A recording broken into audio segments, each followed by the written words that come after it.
वो बच्चे जो आईआईटी जेईई की तैयारी कर रहे हैं और अभी वो क्लास 11th में या 12th में, उनके उनके लिए ये वीडियो बहुत ज़्यादा काम का होने वाला है। बिकॉज इस वीडियो में हम बात करेंगे कि आपको पढ़ते वक्त किन बातों का ध्यान रखना चाहिए, ऐसी कौन सी चीज़ें हैं जो बहुत इंपॉर्टेंट है, जो आपको सिलेक्शन में बहुत ज़्यादा हेल्प करेगी, आपका टाइम टेबल कैसा होना चाहिए, आपका शेड्यूल कैसा होना चाहिए, आपको किन बातों का ध्यान रखना है, कौन से सब्जेक्ट को कैसे पढ़ना है, और ओवरऑल अपनी जर्नी में आपको क्या क्या डिफिकल्टी फेस होगी और आप उसको कैसे और अच्छे से अपनी तैयारी को अलाइन कर सकते हो।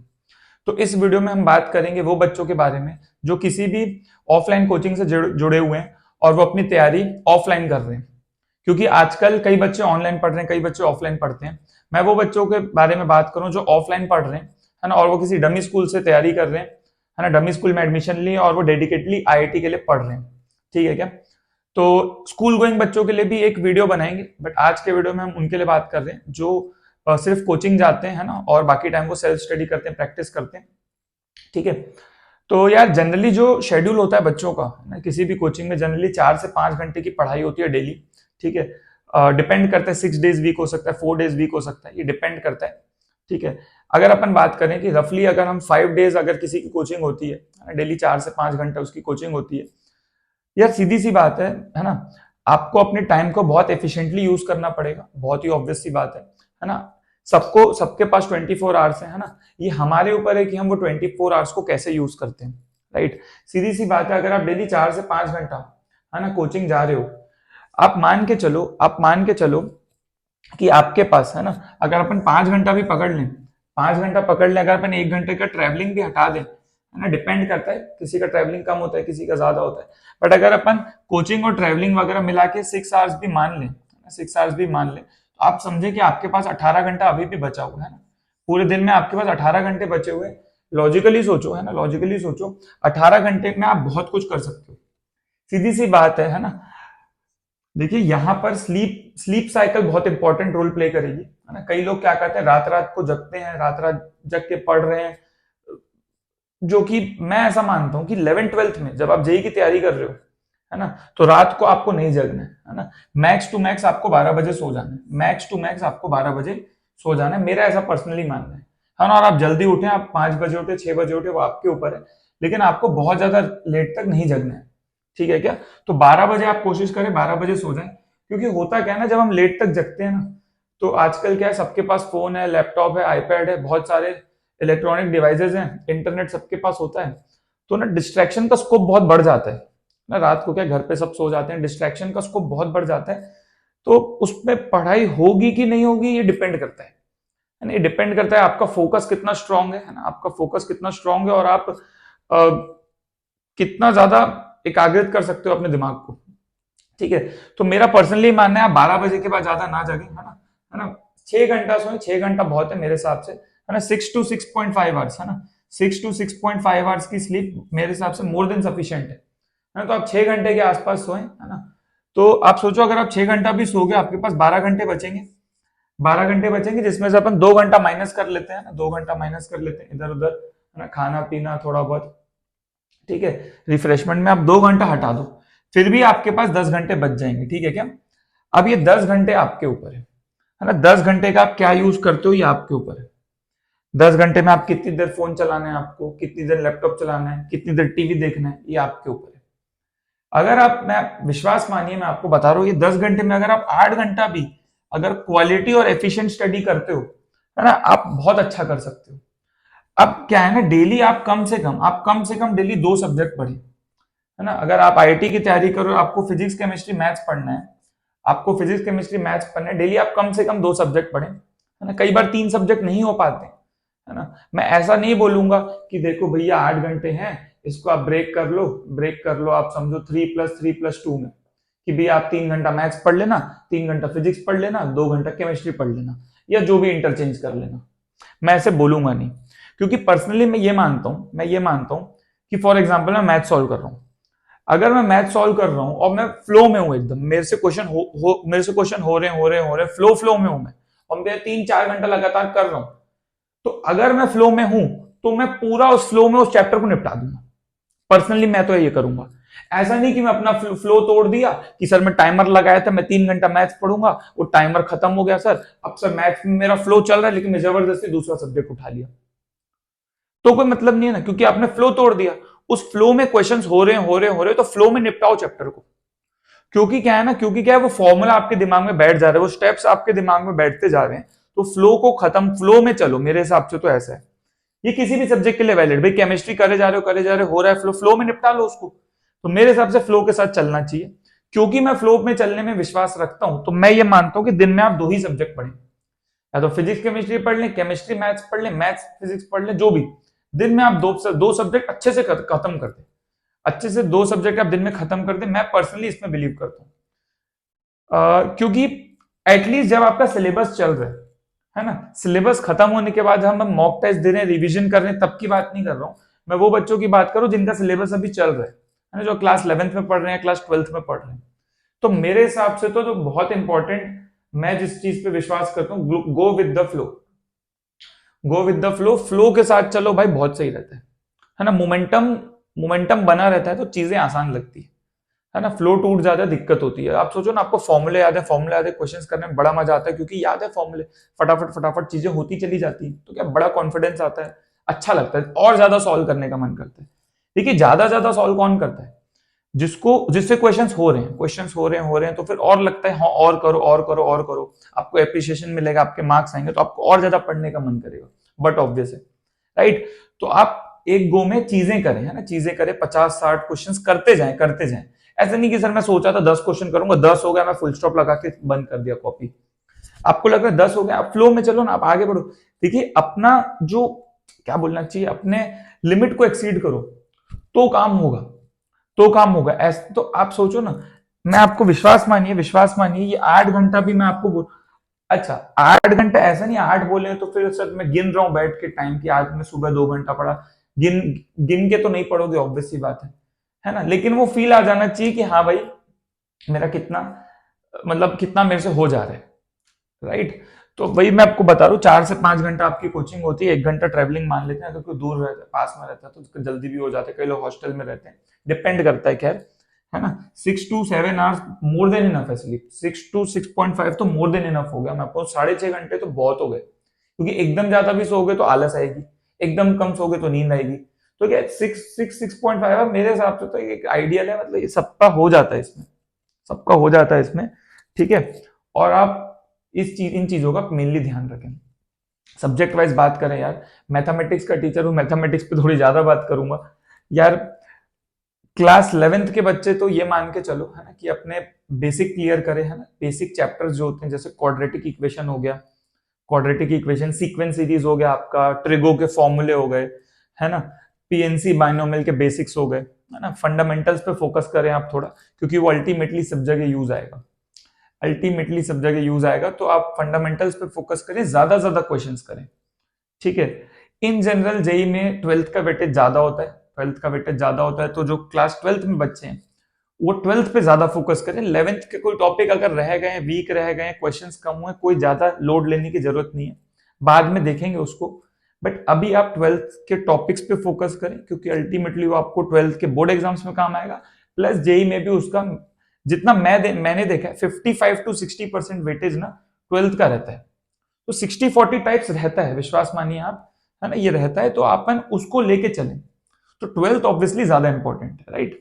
12th के टॉपिक्स इंपॉर्टेंट, और 11th ऐसा नहीं है आपको बिल्कुल नहीं आता है, आप फॉर्मूला देखोगे, फॉर्मूले फॉर्मूले तो आपको याद है, नो डाउट बहुत अच्छे लेवल के क्वेश्चंस हो सकते हैं आपसे ना हो, बट फॉर्मूले फॉर्मूले भी याद है, तो अपन चीजें मैनेज करते हुए चलेंगे ना। फिर जब सिलेबस कंप्लीट हो जाएगा, रिवीजन के टाइम आप कर सकते हो प्रैक्टिस, कोई बहुत बड़ी बात नहीं, ठीक है।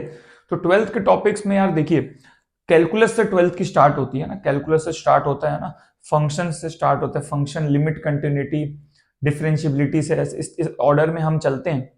जो डिफरेंशियल कैलकुलस वाला सेगमेंट है, differential calculus plus integral calculus वाला जो सेगमेंट है, वो बहुत इंपॉर्टेंट है, क्योंकि वो लगभग 1/3 वेटेज अपना कवर कर लेता है, लगभग 30% वेटेज अपना पूरा कैलकुलस कवर कर लेता है, डिफरेंशियल प्लस इंटीग्रल मिला के, है ना। तो फंक्शंस इन जनरल स्टार्टिंग में बच्चों को टफ लगता है, बट लिमिट कंटिन्यूटी आते आते चीजें आसान हो जाती है ना।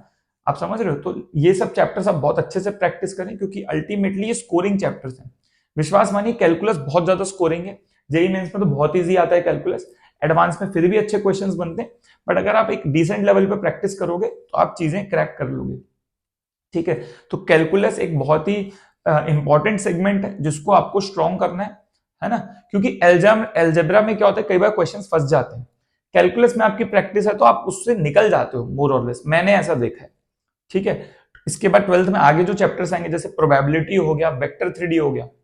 देखिए वेक्टर, प्रोबेबिलिटी, ये सब के टफ चैप्टर्स हैं, थोड़े टफ चैप्टर्स हैं, जनरली बच्चों को टफ लगते हैं, इसलिए मैं आपको कैलकुलस अच्छे से करने बोल रहा हूँ कि कैलकुलस अच्छा रहेगा ना, तो उसमें मतलब थोड़ा सा अपने को मार्जिन मिल जाएगा कि कैलकुलस का क्वेश्चन तो एटलीस्ट मैं कराऊंगा, इसलिए कैलकुलस बहुत इंपॉर्टेंट है। विश्वास मानिए सब जगह काम आता है, फिजिक्स में भी काम आता है ना। तो कैलकुलस में जितने भी चैप्टर्स आएंगे आपके, कैलकुलस में आपका क्या आएगा, एक तो फंक्शंस आ जाएगा स्टार्टिंग में, है ना, फंक्शंस आ जाएगा आपका, लिमिट्स आ जाएगा, कंटिन्यूटी आ जाएगा, ठीक है ना, limit, continuity, differentiability, limit, continuity, differentiability, ये क्या बहुत इंपॉर्टेंट है ना, इसको एलसीडी को तो आपको करना ही करना है। मेथड ऑफ डिफरेंशिएशन आएगा, इसके बाद आपके पास एप्लीकेशन ऑफ डेरिवेटिव, तो ये पूरा आपका डिफरेंशियल कैलकुलस है। ठीक है, एप्लीकेशन ऑफ डेरिवेटिव के नो डाउट कई टॉपिक्स जेईई मेन से हटा दिए गए हैं, जैसे टेंजेंट नॉर्मल वाला पार्ट, रोल्स थ्योरम, एलएमवीटी, कई सारी चीज जेईई मेन से हटा दी गई है, but no doubt IIT advance में वो है, तो अपने को तो पढ़ना ही है, उसमें तो कोई डाउट ही नहीं है ना, आईआईटी एडवांस के लिए अपने को पढ़ना है। तो आप तो पूरा तैयार करें, है ना, आप पूरा तैयार करें, जेईई मेंस का कोई भरोसा नहीं है ना, कुछ ना कुछ मैनिपुलेट करके पूछ भी लेते हैं, कुछ बहुत बड़ी बात नहीं है। ठीक है, आपको भी पता है मल्टीपल शिफ्ट्स में एग्जाम हो रहे हैं, बहुत ज्यादा फ्लक्चुएशन हो रहा है डिफिकल्टी लेवल पे, स्पेशली मैथमेटिक्स में, है ना, कुछ पेपर बहुत टफ आ रहे हैं, कुछ पेपर बहुत इजी आ रहे हैं, चैप्टर्स का भी अनइवन डिस्ट्रीब्यूशन हो रहा है, कई चैप्टर से बहुत क्वेश्चन आ जाते हैं, कई चैप्टर से क्वेश्चन ही नहीं आते हैं, है ना, तो बहुत सारी चीजें हैं।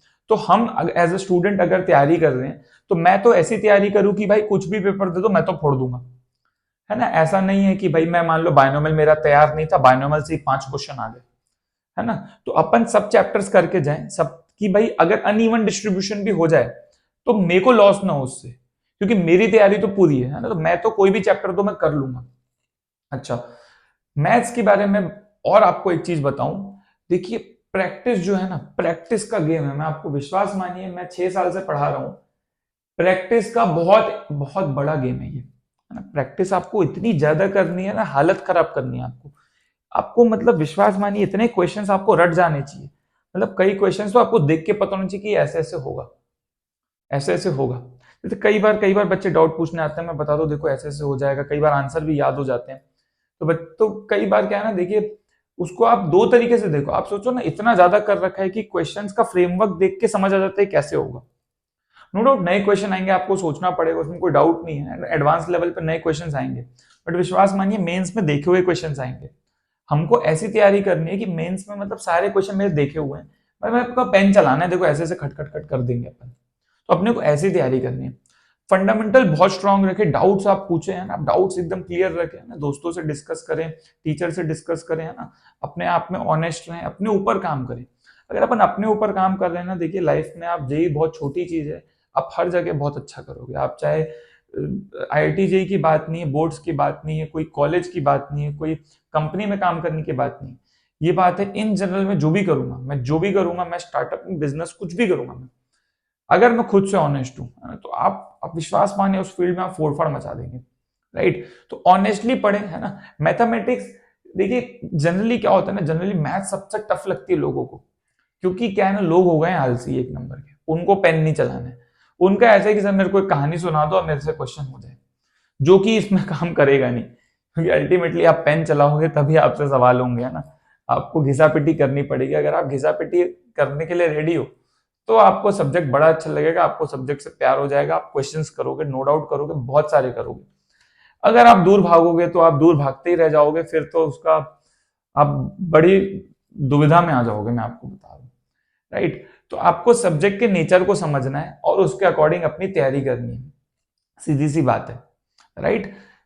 फिर से बता रहा हूं, अगर आपको टफ लगता है आप एनसीईआरटी सॉल्व करें, एनसीईआरटी बहुत बेसिक बुक है, आप एनसीईआरटी एक बार कर ले, एक बार एनसीईआरटी हो जाएगी, आपको लगेगा हाँ चलो बोर्ड्स का तो मेरा हो गया, बोर्ड्स का मैंने फंडामेंटल में कर लिया हूं, ठीक है, फिर आप जेई मेंस के क्वेश्चंस करें, आप जेई मेन के पीवाईक्यू करें, आप अपना स्टडी मटेरियल सॉल्व करें, क्लास नोट्स करें।